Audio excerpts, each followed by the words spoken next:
Hello बच्चों, good afternoon. तो बेटा पेपर डिस्कस करते हैं हम लोग 11th का बायो का। तो ये अंडर द मिशन चल रहा है फॉर नीट 2025। अब पढ़ने का अधिकार सबको एंड डॉक्टर बनने का भी अधिकार सबको। तो क्वेश्चन नंबर पहला डिस्कस करते हैं हम लोग। एब्सिसिक एसिड का इनमें से कौन सा फंक्शन नहीं है? तो बेटा डिले कराता है लीफ सेनेसेंस को, ये गलत है। ये प्रमोट कराता है, इनिबिट सीड जर्मिनेशन सही है। हर्बिसाइड गलत है। हर्बिसाइड कौन सा होता है? 2,4-D।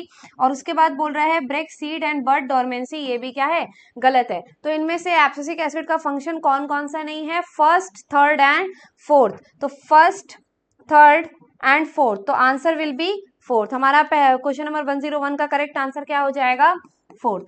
नेक्स्ट क्वेश्चन की तरफ मूव करते हैं। Which of the following is adenine derivative? इनमें से कौन सा एडेनिन डेरिवेटिव है? तो बेटा इसका करेक्ट आंसर हो जाएगा काइनेटिन। और काइनेटिन के साथ और क्या होता है? N6 फॉरफ्यूराइल, N6 फॉरफ्यूराइल aminopurine, aminopurine.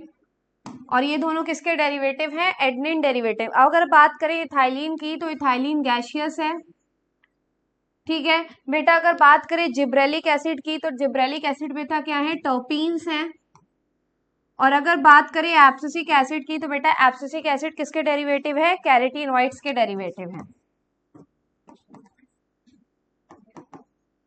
चलिए नेक्स्ट डिस्कस करते हैं। Which of the following is correct option?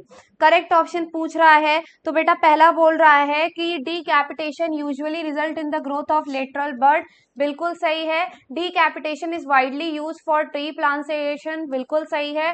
डीकैपिटेशन is widely use for hedge making, ये भी बिल्कुल सही है। ऑक्सिन क्या कराता है? पार्थिनोकार्पी को प्रमोट कराता है टोमेटो में, ये भी बिल्कुल सही है। Rapid growth in apical bud takes place due to auxin, ये भी बिल्कुल करेक्ट स्टेटमेंट है। लगातार ऑक्सिन रिलीज होने की वजह से क्या होता है? एपिकल डोमिनेंस होता है। और जब हम लोग एपिकल बर्ड को हटा देते हैं तो लेटरल साइड से ब्रांचेस का क्या होने लगता है? फॉर्मेशन होने लगता है, जिसको बोला जाता है डीकैपिटेशन के बाद होता है। तो एपिकल डोमिनेंस को ओवरकम करने के लिए हम कौन सा प्रोसेस करा सकते हैं? डीकैपिटेशन। तो इसका करेक्ट आंसर क्या हो जाएगा? 103 का फोर्थ। बेटा नेक्स्ट क्वेश्चन की तरफ मूव करते हैं और हमारा नेक्स्ट क्वेश्चन है क्वेश्चन नंबर 104। अगर बात करें क्वेश्चन नंबर 104 की, तो करेक्ट ऑप्शन बताना है। Auxin initiate rooting in stem cutting, बिल्कुल सही है। इथाइलिन प्रमोट्स रूट ग्रोथ, बिल्कुल सही है। Ethylene promotes root hair formation, ये भी स्टेटमेंट बिल्कुल सही है। IAA and IBA are natural auxin, ये भी बिल्कुल सही है। सिंथेटिक ऑक्सिन हमारे कौन से हो जाएंगे? 2,4-D और NAA। तो करेक्ट ऑप्शन हमारे पास क्या हो जाएगा? Fourth, all of this. Next question है constantly dividing both cell both at root apex and shoot apex is represent the. तो किसको रिप्रेजेंट करते हैं? मेरिस्टेमेटिक फेज ऑफ ग्रोथ को रिप्रेजेंट करते हैं, लगातार dividing cell. Next question, cells in watermelon में increase in size by up to. तो ये डेटा है, डेटा सीधा क्या है? 3,50,000 टाइम्स क्या होता है? सेल का साइज इंक्रीज कर सकता है। नेक्स्ट क्वेश्चन है सेलेक्ट द इनकरेक्ट स्टेटमेंट। आपको इसमें इनकरेक्ट स्टेटमेंट बतानी है। The increased growth per unit area per unit time is termed as growth rate, बिल्कुल सही है। Growth is expressed in increase in cell number, ये भी बिल्कुल सही है। उसके बाद बोल रहा है अर्थमेटिक ग्रोथ जिसका ग्राफ कैसा होता है? लीनियर होता है। एंड इट इज एक्सप्रेस है LT equals to L0 minus T.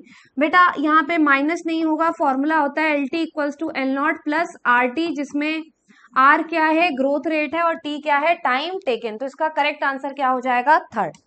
Next question की तरफ मूव करते हैं। Environmental heterophylly is seen in. तो एनवायरमेंट की वजह से हेट्रोफिली किसमें होती है? बटर कप में।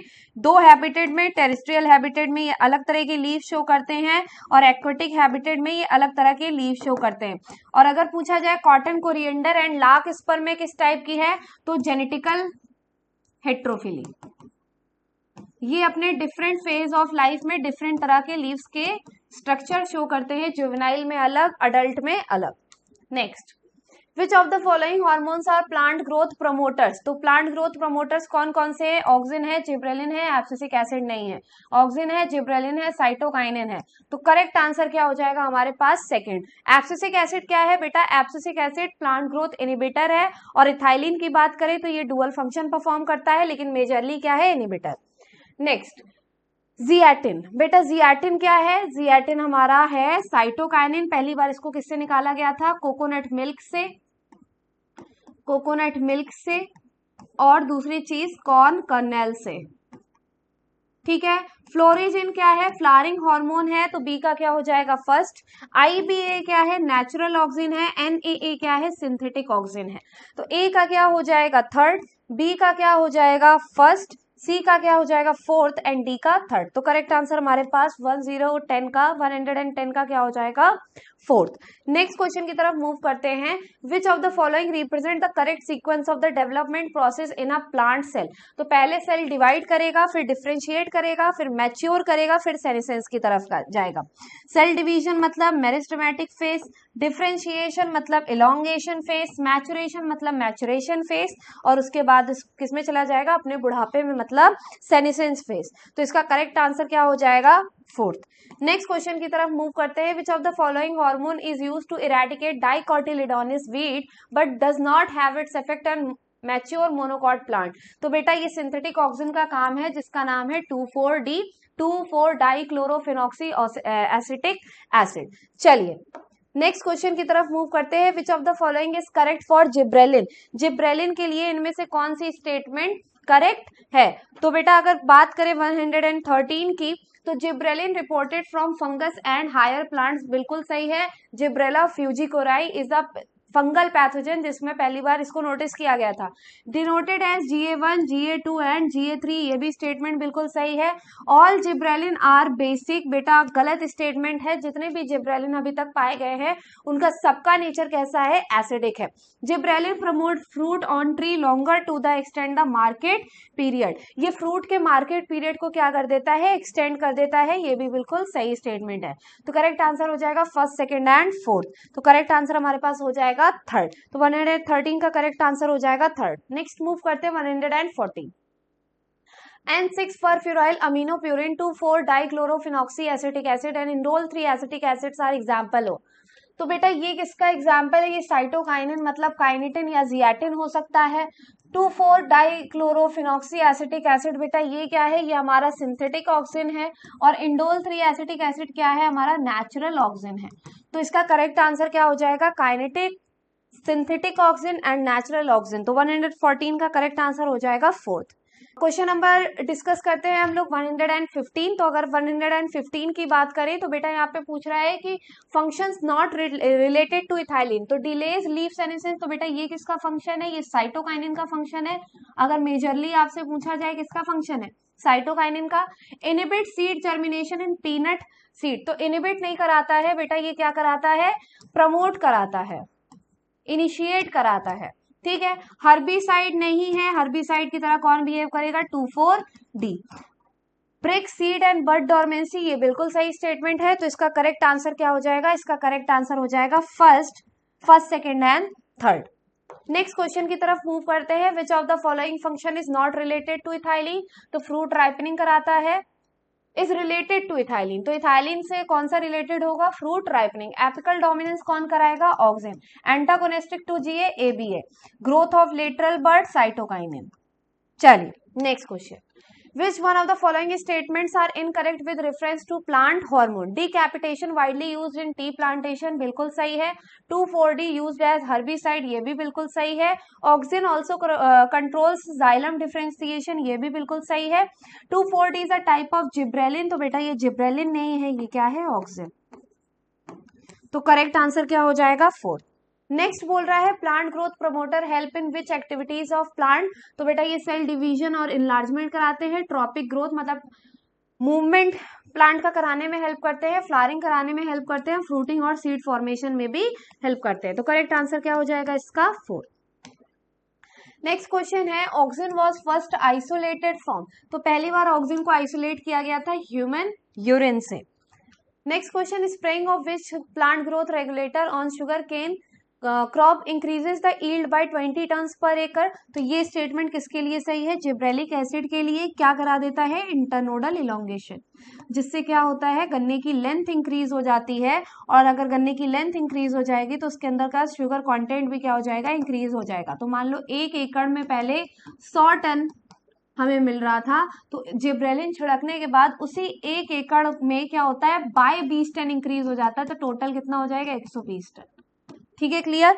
Next question, which of the following leaves shows higher relative growth. यहाँ पे बोल रहा है कि कौन सी लीफ में हायर रिलेटिव ग्रोथ हो रही। तो पहले ए वाले की बात करें तो यहाँ पे देखो बच्चा, रिलेटिव ग्रोथ ऑफ फॉर्मूला क्या होता है, तो परसेंटेज ऑफ रिलेटिव ग्रोथ होता है। अगर परसेंटेज निकालनी है तो final growth minus initial growth upon initial growth into 100। तो फाइनल ए वाले में क्या है, ए की अगर बात करें, ए आर की परसेंटेज ऑफ ए आर, तो फाइनल ग्रोथ कितनी है 10, इनिशियल कितनी है 5, इनिशियल कितनी है 5 और 100 से मल्टीप्लाई करेंगे तो यहाँ पे 100% रिलेटिव ग्रोथ हो रही है। अगर बात करें इसकी तो बेटा फाइनल क्या है 55, इनिशियल क्या था 50 इंटू 100, तो ये क्या हो जाएगा 5/50 इंटू 10, तो ये हो जाएगा कितना आपका 10%। तो सबसे ज्यादा ग्रोथ किस में हो रही है, सबसे ज्यादा ग्रोथ हो रही है रिलेटिव ग्रोथ ए में। तो 121 का करेक्ट आंसर क्या हो जाएगा, 121 का करेक्ट आंसर हो जाएगा फर्स्ट। नेक्स्ट क्वेश्चन की तरफ मूव करते हैं, क्वेश्चन नंबर 122। तो बेटा यहाँ पे देखिए, यहाँ पे ये जो एग्जाम्पल दिया हुआ है ये दिया हुआ है बटर कप का, और ये हैबिटेट दिखा रहा है, ये इसका टेरेस्ट्रियल हैबिटेट है और ये इसका कौन सा हैबिटेट है, ये इसका एक्वेटिक हैबिटेट है। तो terrestrial, aquatic, butter cup respectively. तो आंसर क्या हो जाएगा 122 का करेक्ट आंसर हो जाएगा सेकंड। नेक्स्ट क्वेश्चन की तरफ मूव करते हैं, क्वेश्चन नंबर 123। और अगर क्वेश्चन नंबर 123 की बात करें तो growth can be defined as reversible parameter. तो पहली चीज गलत हो गई, रिवर्सिबल नहीं होती ग्रोथ, इरिवर्सिबल होती है। Growth is accompanied by amphibolic process that occurs at expense of energy. बिल्कुल सही बात है। अगर ग्रोथ की बात करें तो ग्रोथ सक्सेसफुल प्रोडक्ट होता है मेटाबॉलिज्म का, लेकिन उसमें भी एम्फीबॉलिक होता है और कैटाबॉलिक। तो एम्फीबॉलिक प्रोसेस कहने का मतलब है कि दोनों प्रोसेस चल रहे हैं, मतलब मेटाबॉलिज्म चल रहा है। तो मेटाबॉलिज्म का क्या है, ये सक्सेसफुल प्रोडक्ट है और यहाँ पे एनर्जी भी खर्च होती है। तो यहाँ पे बेटा करेक्ट आंसर क्या हो जाएगा, पहला गलत दूसरा सही, तो करेक्ट आंसर क्या हो जाएगा आपका third. Next question, auxins are generally produced by growing apices of stem और रूट। बिल्कुल सही बात है, मेरिस्टेमेटिक रीजन में पाए जाते हैं। Auxin control xylem differentiation and help in cell division. ये भी बिल्कुल सही स्टेटमेंट है, ऑक्सिन का फंक्शन है। तो इसका करेक्ट आंसर क्या हो जाएगा फोर्थ। नेक्स्ट क्वेश्चन है, ethephon promotes female flowers in cucumber thereby increasing yield. Ethephon भी तो एक प्रोडक्ट है ना इथाइलिन का, तो जो काम इथाइलिन कर रहा होगा वही कौन करेगा, ethephon. Ethephon hastens fruit ripening in tomato and apples and accelerate abscission in flowers and bud. बिल्कुल करेक्ट स्टेटमेंट है, तो दोनों ही स्टेटमेंट कैसी है, करेक्ट, तो आंसर हो जाएगा फोर्थ। नेक्स्ट है, how many functions are associated with cytokinin. इनमें से कितने फंक्शन साइटोकाइनिन से एसोसिएटेड हैं। तो बेटा ये फॉर्मेशन कराता है रूट का, डिले कराता है लीफ सेनेसेंस को, वाइडली, ये गलत हो गया, widely use to dicot weed, ये किसका फंक्शन है, ऑक्सिन का फंक्शन है। उसके बाद बोल रहा है कॉजेज एपिकल डोमिनेंस, तो एपिकल डोमिनेंस नहीं लेटरल डोमिनेंस शो करता है। तो इसमें कितनी स्टेटमेंट सही है, दो, तो करेक्ट आंसर क्या हो जाएगा फर्स्ट। नेक्स्ट क्वेश्चन है 127, growth is measured in terms of length in case of. तो लेंथ के केस में क्या हो जाएगा, पॉलन ट्यूब का फॉर्मेशन। Increased vacuolation, cell enlargement and new cell deposition are the characteristic of the which phase. तो ये किसका कैरेक्टरिस्टिक है, इलोंगेशन जोन का।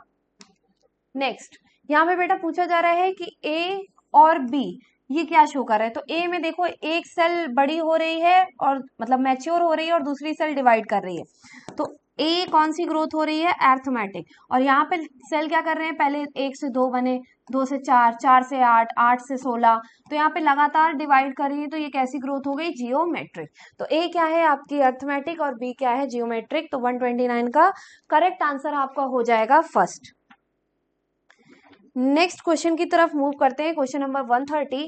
और अगर बात करें क्वेश्चन नंबर 130 की, तो यहाँ पे पूछा जा रहा है which of the following statement is are correct. यहाँ पे आपसे करेक्ट स्टेटमेंट पूछी जा रही है। A complex protein troponin distributed at irregular interval at tropomyosin. बिल्कुल सही है। Progressive degeneration of skeletal muscle mostly due to genetic disorder is called muscular dystrophy. ये भी बिल्कुल सही है। Inflammation of joint due to accumulation of uric acid crystal, तो इसको क्या बोला जाएगा, गाउट। ये भी बिल्कुल सही है, तो करेक्ट आंसर यहाँ पे क्या हो जाएगा 4। नेक्स्ट क्वेश्चन है, locomotion requires a perfect coordinated activity. तो यहाँ 3 सिस्टम चाहिए रहते हैं, पहला मस्कुलर, दूसरा स्केलेटल, तीसरा न्यूरल। तो करेक्ट आंसर क्या हो जाएगा सेकेंड। नेक्स्ट क्वेश्चन की तरफ मूव करते हैं। In the following given characteristic of muscle fibres belong to aerobic muscles, mitochondria more, myoglobin is very high quantity. तो बेटा ये किसके बारे में बात कर रहा है? रेड मसल फाइबर के बारे में बात कर रहा है। और अगर आपको बता दूं तो रेड मसल को कॉन्ट्रैक्शन और रिलैक्सेशन दोनों में ज्यादा टाइम लगता है, क्योंकि इसमें सार्कोप्लाज्मिक रेटिकुलम कम होता है, तो कैल्शियम कम होगा, तो इसको स्लो फाइबर भी बोला जाता है। तो फर्स्ट भी सही है, थर्ड भी सही है, तो करेक्ट आंसर हो जाएगा fourth. Next, which muscle is though involuntary but structurally similar to skeletal muscle? तो कौन सी मसल हो जाएगी? कार्डियक, माने कि हार्ट मसल दोनों ही कैसी होती हैं? अपीयरेंस में स्ट्राइएटेड होती हैं, but cardiac muscle non voluntary होती है, इनवॉलेंट्री होती है, और स्केलेटल मसल्स वॉलेंट्री होती हैं। Next, which is an correct statement? तो muscle contraction is a passive process, गलत है। Muscle contraction is an active process. Muscles of intestine और इनवॉलेंट्री नेचर, बिल्कुल सही है। Fascia is a layer of connective tissue, बिल्कुल सही है, जो मसल बंडल को होल्ड करके रखता है। Muscle bundle is called sarcomere, गलत है। मसल बंडल्स को क्या बोला जाता है? फैसिकल्स। तो बी और सी इसमें क्या है? करेक्ट है, तो आंसर हो जाएगा second. Choose the incorrect statement. Dark band is called isotropic, isotropic नहीं एनिसोट्रोपिक बोलते हैं। कार्डियक मसल्स आर स्ट्राइएटेड और इनवॉलेंट्री, स्ट्राइएटेड होती है बट इनवॉलेंट्री होती है। Z line bisects I band, तो बेटा जेड लाइन धम लीजा, तो जेड लाइन किसको बाइसेक्ट करता है? एक्टिन प्रोटीन के जो बैंड होता है आई बैंड, उसको क्या करता है? बाइसेक्ट करता है। तो यहाँ पे इनकरेक्ट पूछा गया था, तो करेक्ट आंसर हो जाएगा A and B only. Next, which statement is correct for muscle contraction? H zone decrease कर जाता है, length of A band similar रहती है, सेम रहती है, length of Z two lines decrease हो जाएगी, length of I band decrease कर जाएगा। तो इसका करेक्ट आंसर क्या हो जाएगा? First. On violent exercise such as fast running causes muscular fatigue and cramps due to, तो क्यों होता है बेटा? क्योंकि लैक्टिक एसिड का क्या हो जाता है? एक्यूमुलेशन हो जाता है due to anaerobic respiration. Which of the following is a synovial joint? तो बेटा बॉल एंड सॉकेट ज्वाइंट, जो बॉल एंड सॉकेट ज्वाइंट आपके कहाँ होता है? ये ज्वाइंट जो आपको दिख रहा है पेक्टोरल गर्डल का, उसको क्या बोलेंगे? Ball and socket joint. Hinge joint किसमें होता है? एल्बो ज्वाइंट में। और उसके बाद फाइब्रस ज्वाइंट बेटा कहाँ होता है? स्कल में। तो यहाँ पे पूछा है which of the following is a synovial joint, तो आंसर क्या हो जाएगा? फोर्थ। नेक्स्ट है, muscle is a specialised tissue of endodermal origin, गलत है। Muscle is a specialised tissue of mesodermal origin, बिल्कुल सही है। अबाउट 70 to 80% नहीं, 40 से 50% लगभग आपका बॉडी वेट बनाती है मसल, तो ये भी गलत हो गया है। Skeletal muscles have a striated appearance, ये सही है। तो यहाँ पे आपको करेक्ट स्टेटमेंट बतानी है, तो बी और डी आपका क्या हो जाएगा? Correct statement. नेक्स्ट है, ए बी सी डी आपको क्या करना है? लेबल करना है यहाँ पे। तो अगर बात करें ए की, तो बेटा ए क्या है? फैसिकल्स है। बी क्या है? बी है आपका मसल फाइबर। सी क्या है बेटा? आपका सार्कोलिमा। और डी क्या है? Blood capillary. तो यहाँ पे करेक्ट आंसर हो जाएगा 140 का fourth. Which statement is correct for the light band of myofibril? तो लाइट बैंड को आई बैंड बोलते हैं, सही है। लाइट बैंड को ए बैंड बोलते हैं, गलत। Light band is isotropic with polarised light, सही। Light band is anisotropic with polarised light, गलत।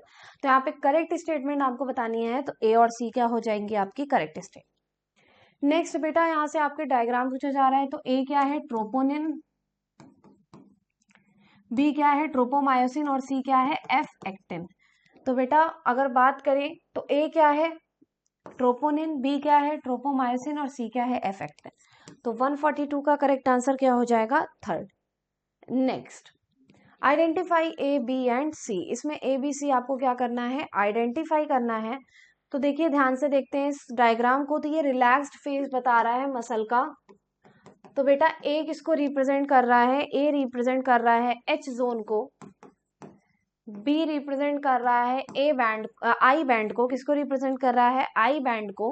सी रिप्रेजेंट कर रहा है ए बैंड को। और बेटा डी रिप्रेजेंट कर रहा है आपके जेड लाइन को। तो यहाँ पे करेक्ट ऑप्शन आपका हो जाएगा with reference to the diagram is second. B क्या है? I band. और सी क्या है? A band. नेक्स्ट है, name the thin fibrous proteinaceous membrane which is responsible for the position of thick filament in the middle. तो thick filament के बीच में कौन सी लाइन पाई जाती है? M line. और थिन फिलामेंट के बीच में कौन सी? Z line. Which one of the following is correct event during muscle contraction? तो एक्टिन स्लाइड ओवर मायोसिन, बिल्कुल सही बात है। एच जोन बिकम वाइडन, गलत है। ए बैंड गेट रिड्यूस, गलत है। तो करेक्ट आंसर क्या हो जाएगा? First. Assertion reason visceral muscles are located in the inner wall of the hollow visceral organ in the body, सही है।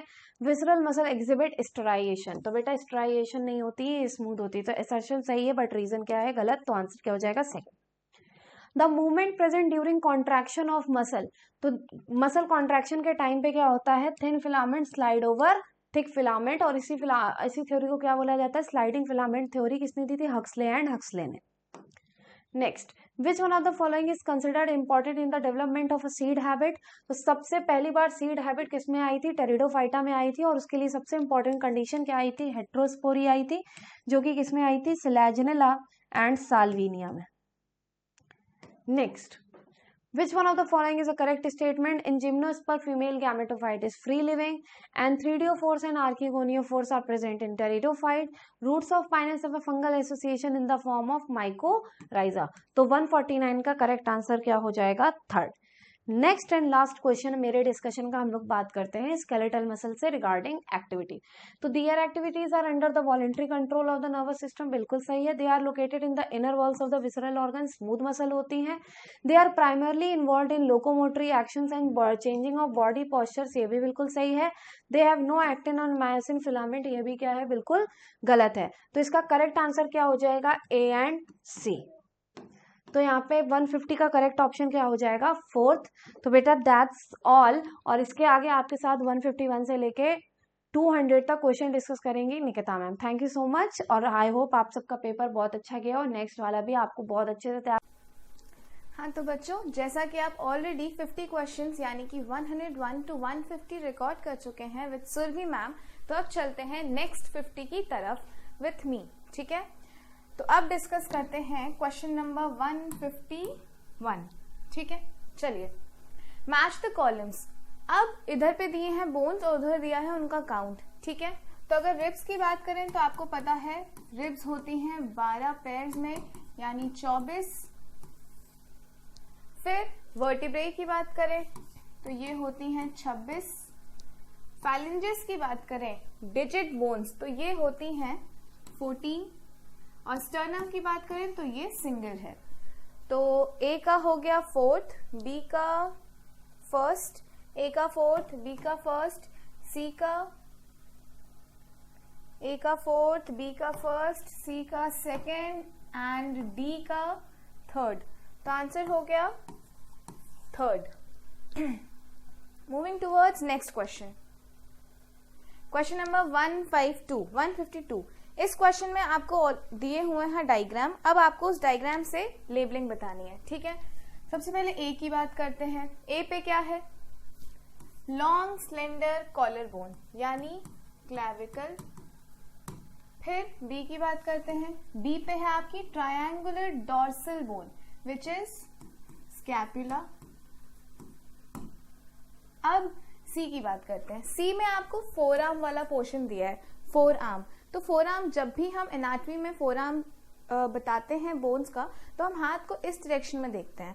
तो ऊपर वाली होती है रेडियस और नीचे वाली होती है ulna.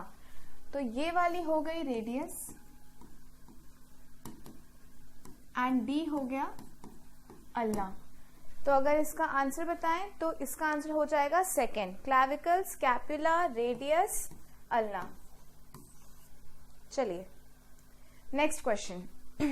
Which one of the following shows the correct sequential order of vertebrate in the vertebral column of human beings? ठीक है, चलिए।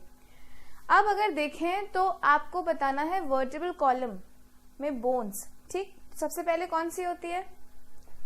सबसे पहले होगी सर्वाइकल 7, इसके बाद आती है थोरैसिक 12, फिर आती है लंबर 5, उसके बाद आएगी सेक्रम 1 जिसमें 5 बोन्स फ्यूज होती हैं, फिर आती है कोकेक्स या कोकीजियल जिसमें बोन 1 होती है, 4 के फ्यूजन से बनी होती है।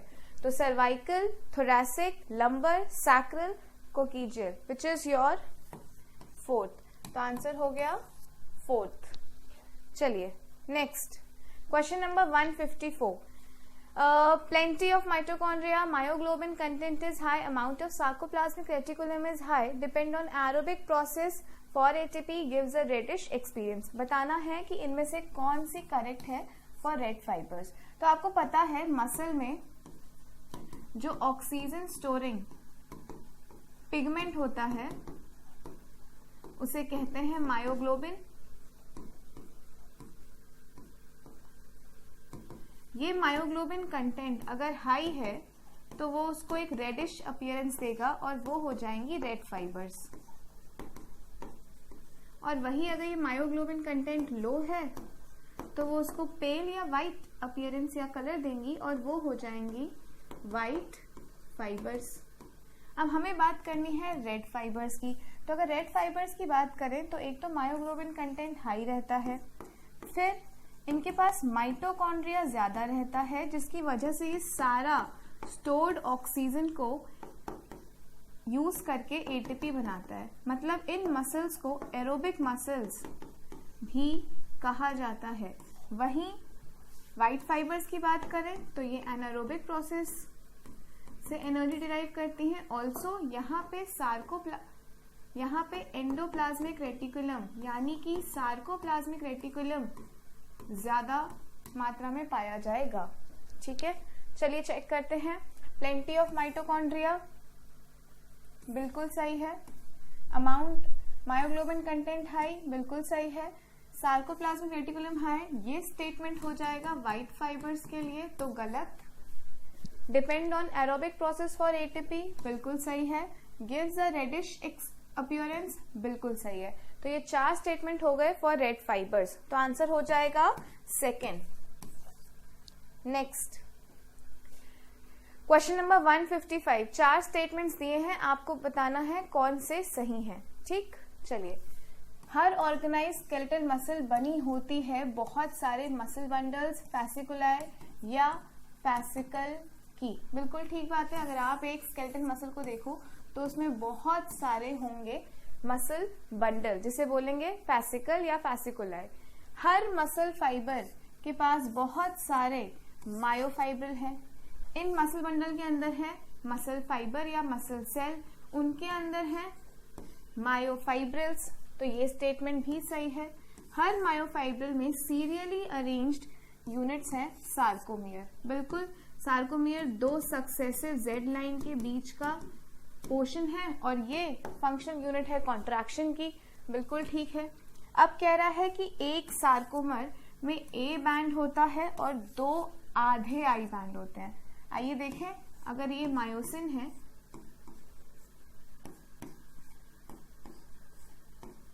और इस मायोसिन के ऊपर ओवरलैपिंग एक्टिन है तो इस एक्टिन को बाइसेक्ट कर रहा होगा Z9 और 2 सक्सेसिव Z लाइन के बीच का एरिया है सार्कोमर. ठीक है. अब देखो सार्कोमर में क्या क्या आ रहा है. एक आ रहा है पूरा M लाइन यानी कि N आइसोट्रोपिक बैंड कंप्लीट है, और अगर I बैंड की बात करें तो वो हाफ है.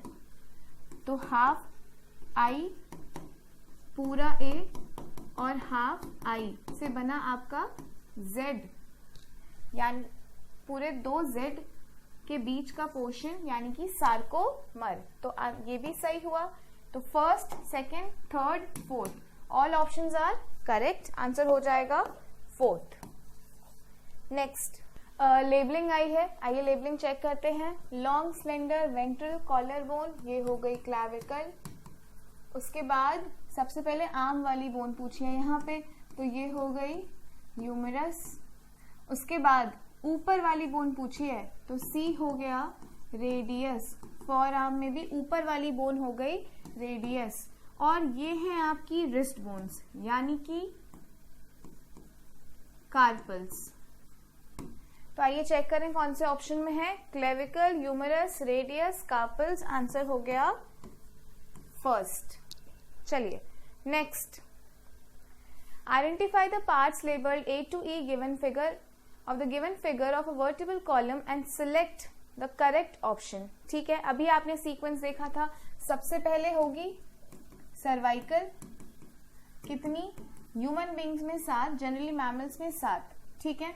बी की बात करें तो फिर होती है थोरैसिक, कितनी 12।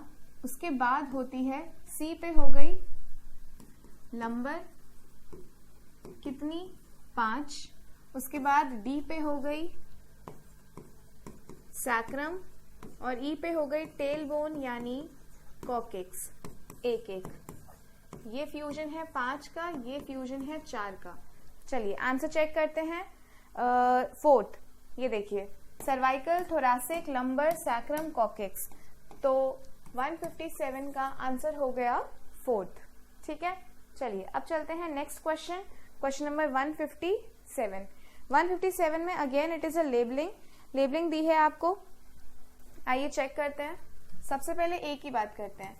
तो ए और बी आपके वो बोन्स हैं जो प्रेजेंट होते हैं क्रेनियल में। सबसे पहली है parietal, B is your temporal,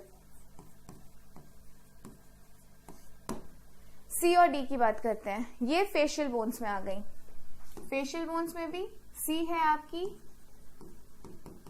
maxilla and D is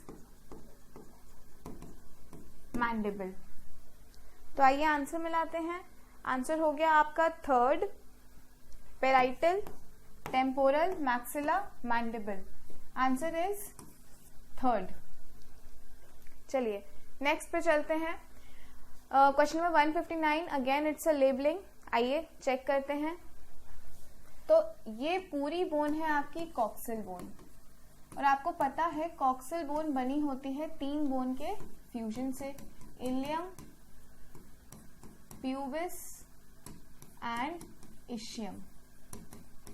diagram में आपसे पहला वाला पोर्शन पूछा तो ए हो गया आपका इलियम, यहां पे होती है प्यूबिस और ये हो गई आपकी इशियम।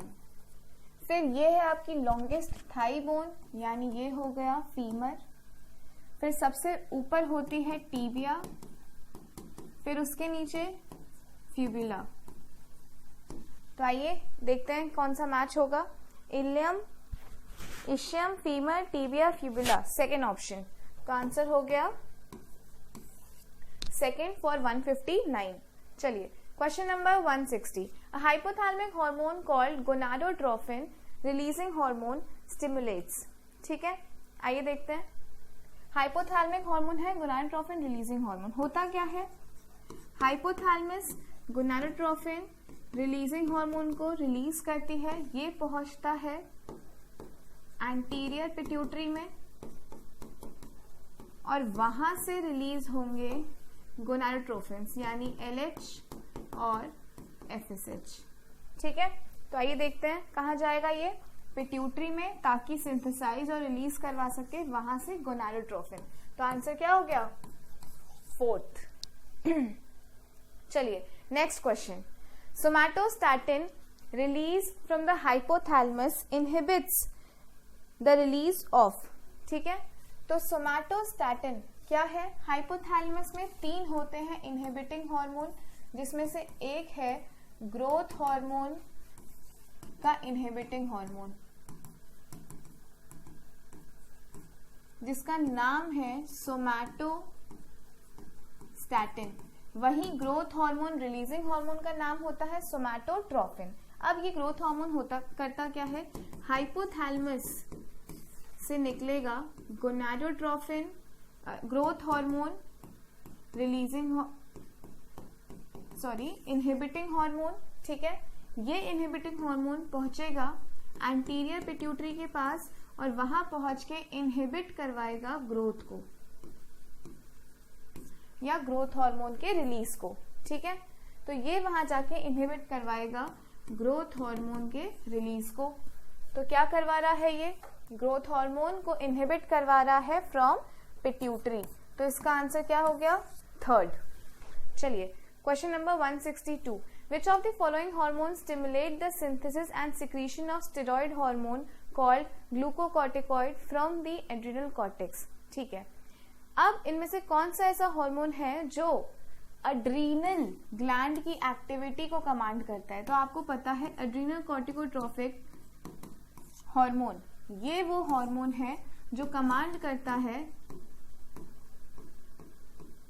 एड्रिनल ग्लैंड को। वही अगर थायराइड स्टिमुलेटिंग हार्मोन है तो ये थायराइड ग्लैंड को, ग्रोथ हार्मोन ग्रोथ को, और प्रोलैक्टिन की बात करें तो प्रोलैक्टिन करता है फॉर्मेशन ऑफ मिल्क। तो आंसर हो गया सेकेंड फॉर क्वेश्चन 162। चलिए अब चलते हैं नेक्स्ट क्वेश्चन की तरफ। Question number 163। Pituitary gland is divided anatomically into. ठीक है, सबसे पहले हम पिट्यूटरी ग्लैंड की बात करते हैं। ये है पिट्यूटरी ग्लैंड, इसमें ये होती है पोस्टीरियर पिट्यूटरी,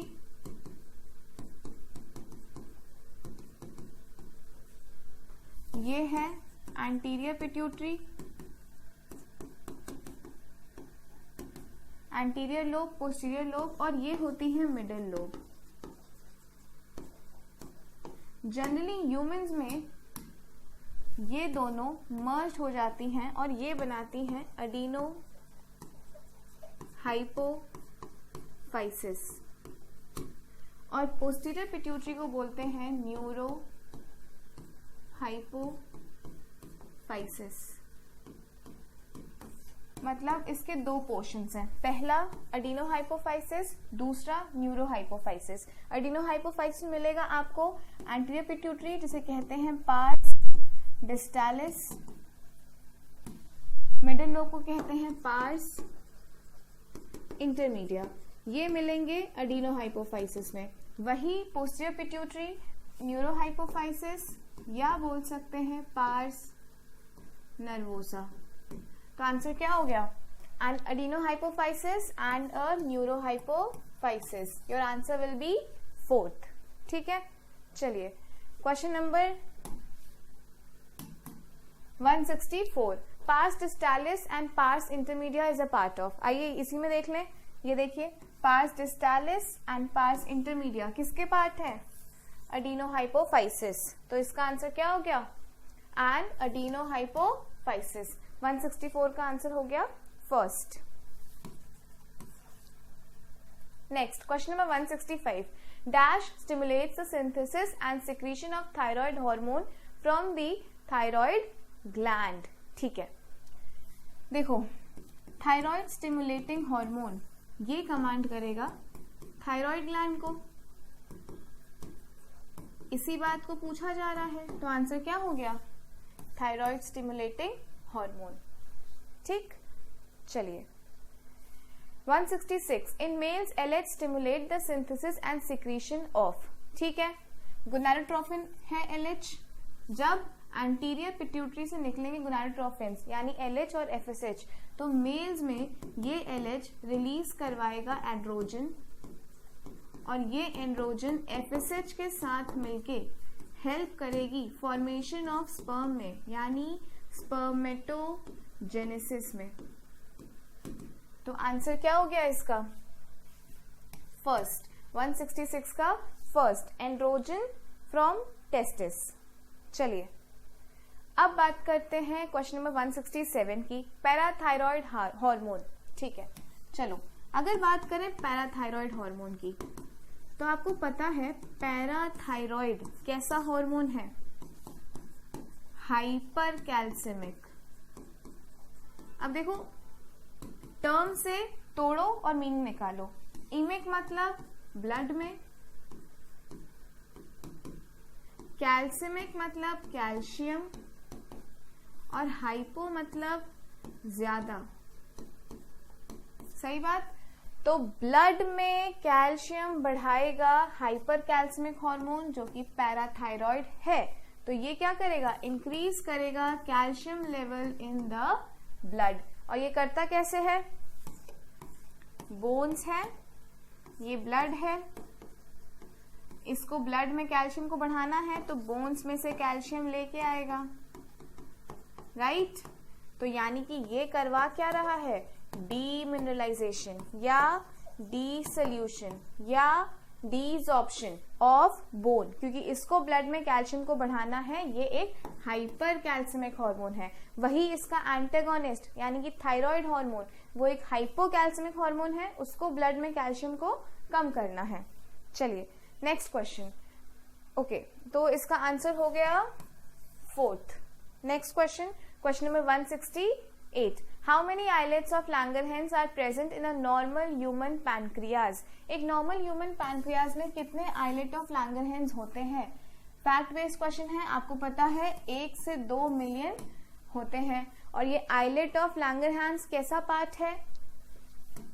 एंडोक्राइन पार्ट है, जो कि लगभग 1 से 2 मिलियन उसमें होते हैं आइलेट ऑफ लैंगरहैंस। चलिए अब चलते हैं नेक्स्ट क्वेश्चन में, question number 169, which statement is correct for insulin hormone. ठीक है, इंसुलिन हार्मोन पैनक्रियास से निकलने वाला हार्मोन है, आपको पता है। इंसुलिन हार्मोन है कैसा? हाइपोग्लाइसीमिक। फिर से तोड़ते हैं इसको, इमिक मतलब ब्लड में, ग्लाइसेमिक मतलब ग्लूकोज, और हाइपो मतलब कम। तो ये ब्लड में ग्लूकोज को कम करेगी, ये काम है इंसुलिन हार्मोन का। ठीक, कम करने के लिए करेगी क्या इंसुलिन हार्मोन? पहला, ये एक्ट करेगी हेपेटोसाइट में, मतलब जितना भी ग्लूकोज है उसको जाके कहेगी कि तुम ग्लाइकोजन में स्टोर हो जाओ, राइट। दूसरा, ये एक पेप्टाइड हार्मोन है, और ये क्या करेगी? जो भी सेलुलर अपटेक हो रहा है ग्लूकोज का, जितनी भी सेल्स ग्लूकोज को यूज कर रही हैं, ये उनसे कहेगी कि तुम अपना अपटेक बढ़ा लो, क्योंकि अगर वो इसको बढ़ा लेंगी, सेल ज्यादा ग्लूकोज यूज करने लगेंगी, तो ऑटोमेटिकली ब्लड में ग्लूकोज कम हो जाएगा। यही तो इंसुलिन को करना था। दूसरा, जो बहुत सारा ग्लूकोज है उससे कहेगी कि जाओ तुम लिवर में जाके ग्लाइकोजन के फॉर्म में स्टोर हो जाओ, मतलब कि ये काम किस पे कर रही हैं? हेपेटोसाइट्स पे। और ये है कैसा? पेप्टाइड हार्मोन है इंसुलिन। तो फर्स्ट स्टेटमेंट भी सही, सेकेंड भी सही, थर्ड भी सही, all statements are correct. Answer हो जाएगा फोर्थ। ठीक है, चलिए question number 170, diabetes mellitus patient are successfully treated with. Diabetes mellitus, देखो ऐसे याद रखना, मेलाइटिस मतलब मीठा, मीठा मतलब यहाँ कुछ ग्लूकोज की बात हो रही है। तो होगा क्या? जब बॉडी में किसी भी वजह से इंसुलिन कम बनने लगे या इंसुलिन की कमी हो जाए, तो इंसुलिन को करना क्या था? ब्लड में ग्लूकोज को कम करना था, ग्लूकोज को कम करना था। अब ये खुद ही कम हो गया है, तो इसकी वजह से क्या होगा? बॉडी या ब्लड में ग्लूकोज बढ़ जाएगा, और इस वजह से जो बीमारी होगी वो होगी डायबिटीज मेलाइटिस। तो क्योंकि ग्लूकोज बढ़ गया है, ट्रीट करने के लिए आप आर्टिफिशियली बाहर से इंसुलिन दे दो, तो इससे इसका ट्रीटमेंट हो जाएगा। तो आंसर हो गया फर्स्ट। नेक्स्ट क्वेश्चन नंबर 171, आइए मैच करते हैं। सबसे पहले पिट्यूटरी की बात करते हैं। पिट्यूटरी ग्लैंड, वो भी कौन सी पिट्यूटरी? पोस्टीरियर से 2 हार्मोन स्टोर और रिलीज होते हैं। कौन कौन से? एक एंटी डाययूरेटिक हार्मोन या वैसोप्रेसिन, दूसरा ऑक्सीटोसिन।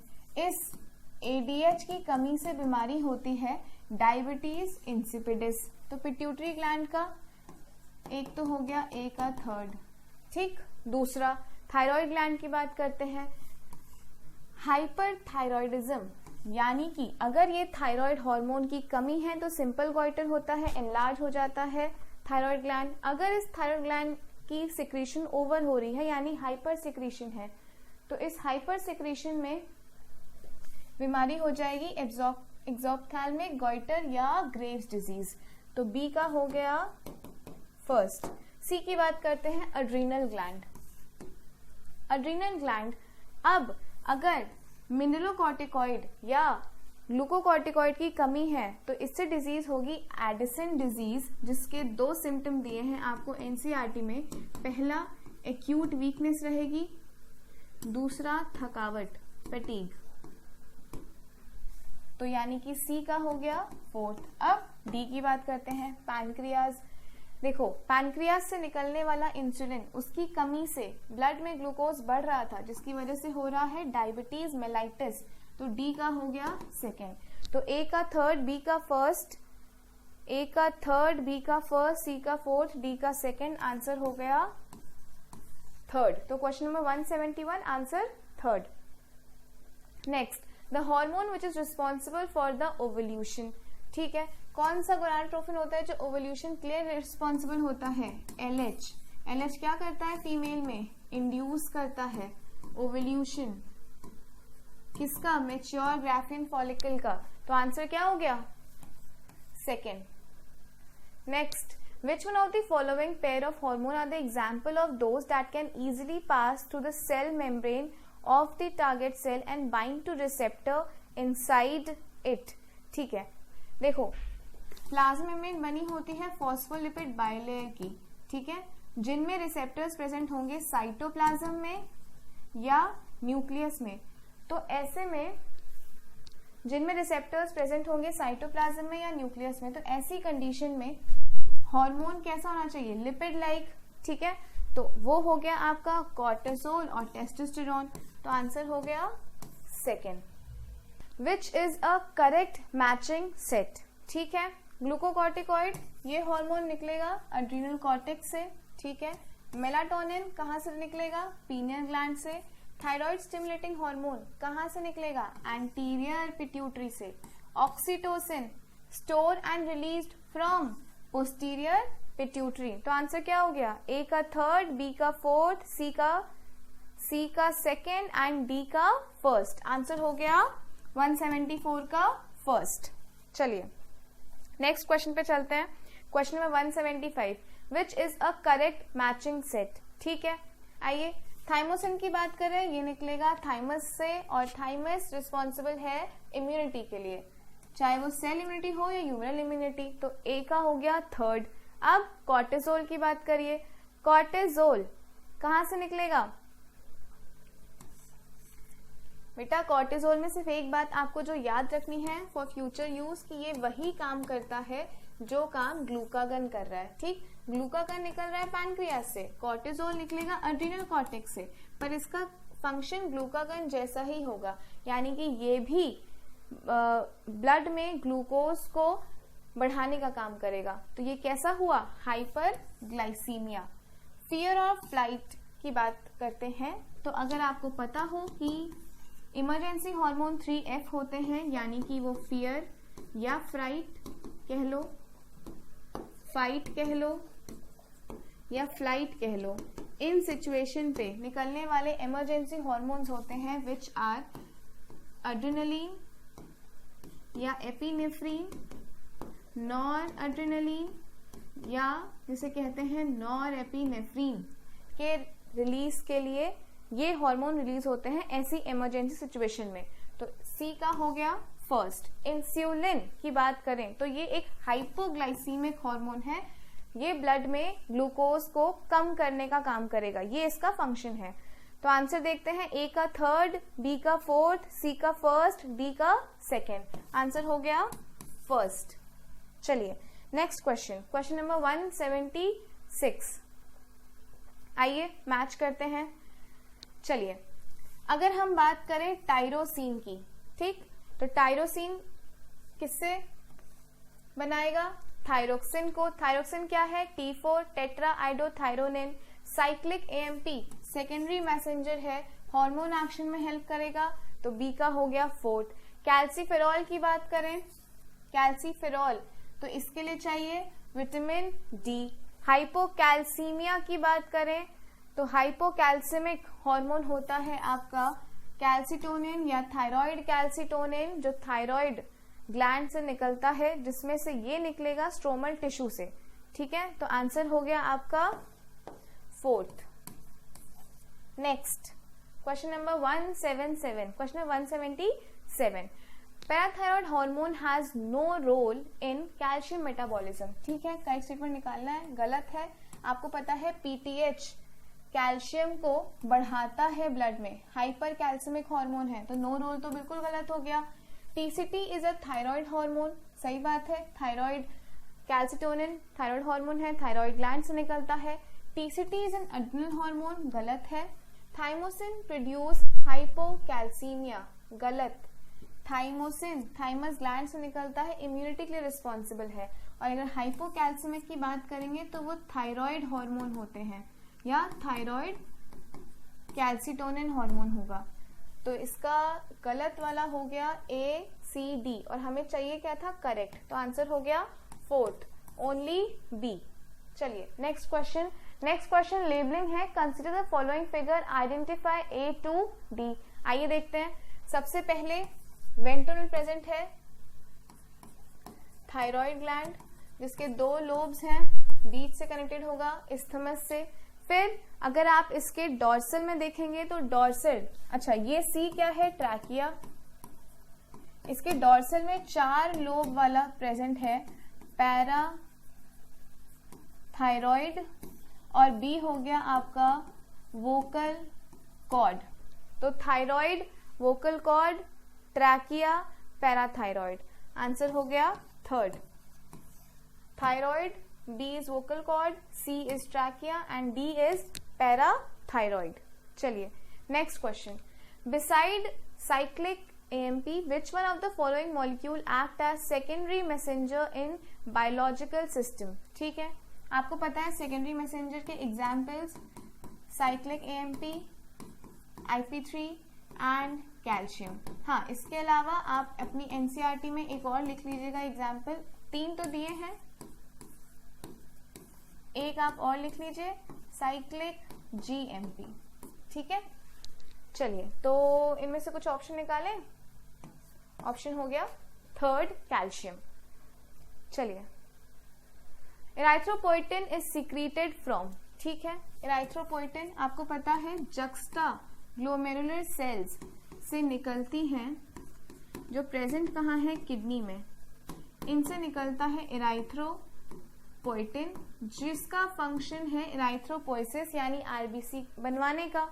अब जक्स्टा ग्लोमेरुलर सेल मतलब जक्स्टा मतलब पास, ग्लोमेरुलर मतलब ग्लोमेरुलस के। ये सेल्स ग्लोमेरुलस के पास होती हैं, किडनी में होती हैं, निकालेंगी इराइथ्रोपोइटिन जो कि एक पेप्टाइड हार्मोन है जो फॉर्मेशन करेगा आरबीसी का। तो आंसर क्या हो गया 180 का, first. Next question number 181, melatonin is responsible for, ठीक है, मेलाटोनिन कहां से निकलेगा, पीनियल ग्लैंड से। रिस्पॉन्सिबल है किस किस के लिए, पहला मेंस्ट्रुअल साइकिल, सही है। अच्छा, इसका मेन फंक्शन तो आपको पता था, मेन फंक्शन था डायनल साइकिल को देखना, ठीक है। उसके अलावा भी मेंस्ट्रुअल साइकिल रेगुलेट करना, सही है। पिगमेंटेशन, सही है। पिगमेंटेशन में ये स्किन को लाइटन करता है, वही जो मेलानोसाइट स्टिमुलेटिंग हार्मोन से मेलानिन निकलता है वो डार्क करता है। तो मेलाटोनिन और मेलानिन दोनों एक दूसरे के एंटागोनिस्ट हैं। चलिए, डिफेंस कैपेबिलिटी बिल्कुल ठीक है, तो आंसर हो गया fourth for question 181। Question number 182 पे चलते हैं। कैल्सिटोनिन, कैल्सिटोनिन अभी बताया कैसा हार्मोन है, हाइपोकैल्सिमिक। हाइपोकैल्सिमिक मतलब हाइपो मतलब कम, कैल्शियम मतलब कैल्शियम, और इमिक मतलब ब्लड में। तो ब्लड में ये कैल्शियम को कम करेगा, तो decrease the calcium level in the blood. Answer हो गया फोर्थ। चलिए नेक्स्ट क्वेश्चन, डायग्रामेटिक रिप्रेजेंटेशन दिया है ABCD, आपको बताना है कौन क्या है। चलिए देखते हैं। सबसे पहले ये आपको पता है न्यूरॉन्स हैं, हाइपोथैलेमिक न्यूरॉन्स हैं, इनमें न्यूरोसिक्रेटरी सेल्स होती हैं। तो ये हैं आपकी हाइपोथैलेमिक न्यूरॉन्स जो कुछ न्यूरॉन्स को प्रोड्यूस करेंगी। फिर यहाँ पे कुछ हार्मोन्स को प्रोड्यूस करेंगी। यहाँ पे कुछ हार्मोन्स प्रोड्यूस होंगे जो पहुंचेंगे पोस्टीरियर पिट्यूटरी के पास, ऑक्सीटोसिन और वैसोप्रेसिन। तो सी हो गया आपका पोस्टीरियर पिट्यूटरी। उसके बाद अगर बात करें एंटीरियर पिट्यूटरी की, तो एंटीरियर पिट्यूटरी में कहां से हार्मोन्स आएंगे, किस पोर्टल सिस्टम से, हाइपोफाइसियल पोर्टल सिस्टम, जिसमें एनसीईआरटी में सिर्फ पोर्टल सिस्टम दिया है। तो अब पोर्टल सिस्टम से एंटीरियर पिट्यूटरी में हार्मोन आएंगे, तो डी हो गया आपका एंटीरियर पिट्यूटरी। एंटीरियर पिट्यूटरी और बी हो गया आपका पोर्टल सिस्टम। तो आइए आंसर चेक करते हैं। सबसे पहले A is your hypothalamic neuron, B is your portal circulation या पोर्टल सिस्टम, सर्कुलेशन सही है। सी आपका पोस्टीरियर पिट्यूटरी और डी हो गया आपका एंटीरियर पिट्यूटरी। तो आंसर हो गया फर्स्ट। चलिए next question number 184। Hypothyroidism during pregnancy causes defective development and maturation of growing baby leading to. ठीक है, अगर हाइपोथायरॉयडिज्म, हाइपो मतलब होता है अंडर सिक्रीशन हो रहा है थायराइड हार्मोन का, अगर ये प्रेगनेंसी के दौरान होता है तो ग्रोइंग बेबी में क्या होगा, बीमारी का नाम क्रिएटिनिज्म होगा। क्या क्या, एक स्टंटेड ग्रोथ होगी। अब आपको पता है अगर प्यूबर्टी के पहले या फिर चाइल्डहुड टाइम पे भी पिट्यूटरी हार्मोन की कमी से भी, ग्रोथ हार्मोन की कमी से भी हो रहा था डॉर्फिज्म, पर वहां पे सिर्फ ग्रोथ रुक रही थी, मेंटल डिसेबिलिटी या इंटेलिजेंस क्वेश्चन पे कोई फर्क नहीं आएगा। पर यहाँ पे आईक्यू कम होगा, यहाँ पे मेंटल रिटार्डेशन आएगी, यहाँ पे एबनॉर्मल स्किन होगी, यहाँ पे सुनने बोलने की क्षमता पे फर्क पड़ेगा, डेफ म्यूटिज्म। तो ये थे इनके सिम्टम्स। तो डेफ म्यूटिज्म बिल्कुल सही है, मेंटल रिटार्डेशन सही है, एबनॉर्मल स्किन सही है। तो आंसर हो गया फोर्थ फॉर क्वेश्चन 184। अब चलते हैं नेक्स्ट क्वेश्चन पे, क्वेश्चन नंबर 185। ठीक है, पूछा है इनमें से कौन सा पॉसिबल स्टिमुलेटरी रोल है ग्लूकोकॉर्टिकॉइड का रिगार्डिंग सेलुलर मेटाबॉलिज्म। ठीक है, तो ग्लूकोकॉर्टिकॉइड यानी मैंने अभी थोड़ी देर पहले भी आपको बताया था, इसका मेन हार्मोन कॉर्टिसोल। ठीक, कॉर्टिसोल वैसा ही काम करता है जैसा काम ग्लूकागन करता है, यानी कि ब्लड में ग्लूकोज को बढ़ाना। तो ब्लड में ग्लूकोज बढ़ाने के क्या क्या तरीके हैं। पहला, लीवर के पास पहुंचो, लीवर सेल्स के पास पहुंचो यानी कि हेपेटोसाइट्स, और वहां पे जितना भी ग्लाइकोजन स्टोर है उसको तोड़ना चालू कर दो ग्लूकोज में। तो हम क्योंकि तोड़ रहे हैं और ग्लाइकोजन को तोड़ रहे हैं तो इस प्रोसेस को बोलते हैं ग्लाइकोजेनोलिसिस।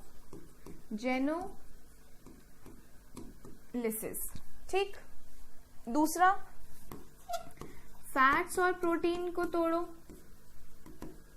किसमें, ग्लूकोज में। तो अगर फैट्स को तोड़ोगे तो लिपोलिसिस, प्रोटीन को तोड़ोगे तो प्रोटियोलिसिस।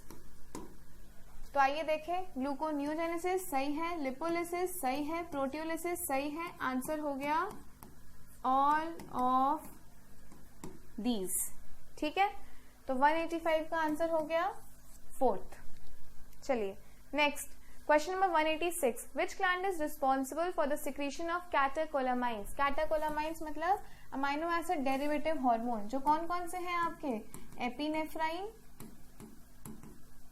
और नॉर एपिनेफ्राइन, ये है आपके इमरजेंसी हार्मोन। एपिनेफ्राइन का ही दूसरा नाम एड्रेनालिन और नॉर एपिनेफ्राइन का नॉर एड्रेनालिन। ठीक है, तो बताइए कहां से निकलते हैं ये, एड्रीनल मेड्यूला, क्योंकि एड्रीनल कॉर्टेक्स की तीनों लेयर GFR, ग्लोमेरुलसा, फैसिकुलेटा और रेटिकुलरिस, उनसे अलग हार्मोन निकलेंगे। ग्लोमेरुलसा से निकलेंगे मिनरलोकॉर्टिकॉइड, फैसिकुलेटा से निकलेंगे ग्लूकोकॉर्टिकॉइड और रेटिकुलरिस से निकलेंगे गोनाडो सेक्स कॉर्टिकॉइड या गोनाडोकॉर्टिकॉइड्स। ठीक है, मेड्यूला से निकलते हैं आपके एपिनेफ्रीन और नॉर एपिनेफ्रिन। तो आंसर हो गया 186 का सेकेंड। चलिए next question number 187। Which one of the following pair is incorrectly matched. Incorrect option निकालना है इन क्वेश्चन नंबर 187। ठीक है, अभी मैंने आपको बताया अगर इंसुलिन की कमी होगी तो ब्लड में शुगर या ग्लूकोज बढ़ जाएगा, जिससे होगी डायबिटीज मेलाइटिस। मेलाइटिस मीठा ऐसे याद रख सकते हो, तो ये सही है। ग्लूकागन अल्फा सेल से निकलता है, इंसुलिन बीटा सेल से निकलता है, सही है।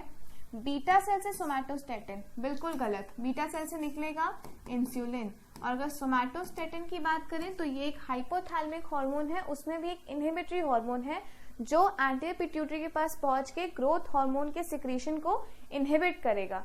तो C is the wrong answer. Corpus luteum की बात करें तो ये रिलीज करता है प्रोजेस्टेरॉन हार्मोन, सिक्रीट करता है प्रोजेस्टेरॉन हार्मोन, इसीलिए इसको टेम्परेरी एंडोक्राइन ग्लैंड भी कहते हैं। आंसर क्या हो गया 187 का? थर्ड। चलिए question number 188। The atrial wall of our heart secretes a very important peptide hormone which causes.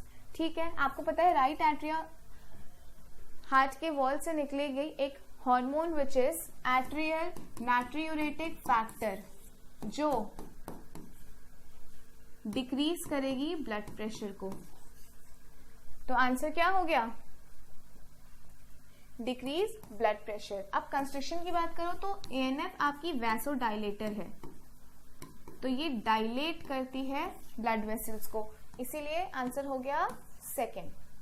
चलिए next, which hormone is not a amino acid derivative. ठीक है, अभी हमें थोड़ी देर पहले अमाइनो एसिड डेरिवेटिव देखा, एपिनेफ्रिन या एड्रेनलिन, नॉर एपिनेफ्रिन या नॉर एड्रेनलिन, ये थे आपके कैटेकोलामाइन्स यानी अमाइनो एसिड डेरिवेटिव्स। एस्ट्रोजन भी नहीं होगा, पैराथायरॉयड हार्मोन भी नहीं होगा, एंड्रोजन भी नहीं होगा। आंसर हो गया fourth, all of the above, क्योंकि पूछा क्या था? नॉट। Next, androgen stimulate. ठीक है, एंड्रोजन, पहला एंड्रोजन एनाबोलिक पाथवे स्टिमुलेट करेगा, दूसरा इराइथ्रोपोइसिस, दोनों from NCERT line, catabolic pathway गलत है। आंसर हो गया both 1 and 2। Question number 191। According to accepted concept of hormone action, if receptor molecules are removed from target organ। ठीक है, आपने दो रिसेप्टर्स पढ़े थे, एक या तो मेम्ब्रेन पे रिसेप्टर प्रेजेंट होगा, दूसरा या तो सेल के अंदर होगा, न्यूक्लियस के अंदर हो सकता है या साइटोप्लाज्म में। तो चाहे इंट्रासेल रिसेप्टर की बात करो चाहे मेम्ब्रेन रिसेप्टर की बात करो, अगर रिसेप्टर हटा देंगे तो रिसेप्टर के हटने से होगा क्या? जो टारगेट ऑर्गन है वो उस हार्मोन के लिए रिस्पॉन्ड करना ही बंद कर देगा। The target organ will not respond to the hormone. तो 191 का हो गया थर्ड। चलिए question number 192। Which of the following statement is correct in relation to the endocrine system. ठीक है, आइए चेक करते हैं। First statement, releasing and inhibitory hormones are produced by pituitary gland, बिल्कुल गलत है। 6 रिलीजिंग और वो 3 इनहिबिटरी हार्मोन ये रिलीज होते हैं हाइपोथैलेमस से, तो पहला स्टेटमेंट गलत हो गया। Adenohypophysis is under direct neural regulation of the hypothalamus, बिल्कुल गलत है, ये इनडायरेक्ट कंट्रोल में होता है हाइपोथैलेमस के। Next, organs in the body like gastrointestinal tract, heart, kidney and liver do not produce any hormone, बिल्कुल गलत है, इनसे हार्मोन्स निकलते हैं। जीआईटी से निकलेंगे 4 हार्मोन्स, हार्ट से निकलेगा एएनएफ, किडनी से अभी आपने देखा इराइथ्रोपोइटिन, और लिवर भी हार्मोन प्रोड्यूस करेगा, यानी कि ये तो गलत हो गया। Non nutrient chemicals produced by the body in trace amount that act as intercellular messenger are known as hormones. ठीक है, हार्मोन्स नॉन न्यूट्रिएंट होते हैं, किसी प्रकार का न्यूट्रिएंट देना या उनमें न्यूट्रिएंट नहीं होगा, ट्रेस अमाउंट में निकलते हैं, बिल्कुल सही है। इंटरसेलुलर मैसेंजर होते हैं, बिल्कुल सही है। तो आंसर हो गया 192 का फोर्थ। चलिए, estrogen and testosterone are steroid hormone and are most likely bind to. ठीक है, अगर ये स्टेरॉइड हार्मोन्स हैं, मतलब लिपिड लाइक हार्मोन है, तो लिपिड की फॉस्फोलिपिड बायलेयर सीधे क्रॉस करेंगे, यानी कि इनकी बाइंड होने के लिए इनको चाहिए इंट्रासेलुलर रिसेप्टर, जो रिसेप्टर्स न्यूक्लियस के अंदर प्रेजेंट हो चाहे साइटोप्लाज्म में, मेजरली प्रेजेंट होते हैं न्यूक्लियस के अंदर। ठीक है, तो आंसर हो गया 193 का फोर्थ। चलिए next question 194। Which of the following gland is associated with the consumption of iodised salt. आपको पता है थायराइड ग्लैंड, अगर आयोडीन की डिफिशियंसी हुई तो थायराइड हार्मोन के कम होने की वजह से सिंपल गॉइटर होता है, मतलब ये किस ग्लैंड को अफेक्ट कर रहा है? थायराइड ग्लैंड को। तो 194 का हो गया फर्स्ट। चलिए question number 195। Gonadotropin releasing hormone एक हाइपोथैलेमिक हार्मोन है और रिप्रोडक्शन में हेल्प करता है, और ये किस पे एक्ट करेगा? तो सुनिए, अगर हाइपोथैलेमस से निकलता है गोनाडोट्रोफिन रिलीजिंग हार्मोन, तो ये पहुंचता है एंटीरियर पिट्यूटरी के पास, और एंटीरियर पिट्यूटरी से स्टिमुलेट करवाता है सिक्रीशन गोनाडोट्रोफिन्स का। कौन है वो गोनाडोट्रोफिन? LH और FSH। मेल्स में ये अपने अपने फंक्शंस करेंगे, फीमेल में ये दोनों अपने अपने फंक्शन करेंगे।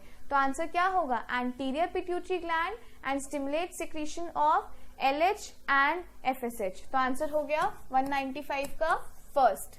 चलिए नेक्स्ट क्वेश्चन, क्वेश्चन नंबर 196।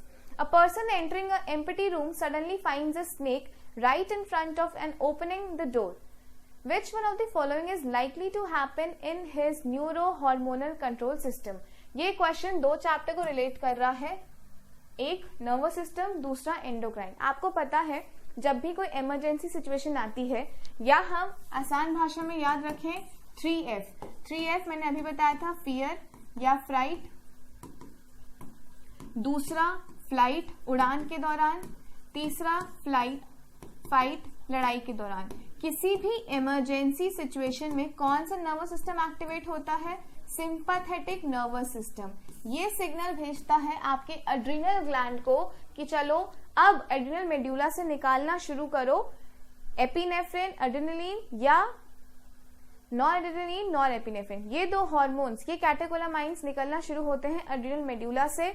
यानी कि कौन सा न्यूरल सिस्टम एक्टिवेट हुआ? सिंपैथेटिक। हार्मोन कौन से निकले? एपिनेफ्रिन और नॉरएपिनेफ्रिन, या कह सकते हो एड्रेनलिन या नॉरएड्रेनलिन। निकलेंगे कहां से? एड्रिनल मेड्यूला से।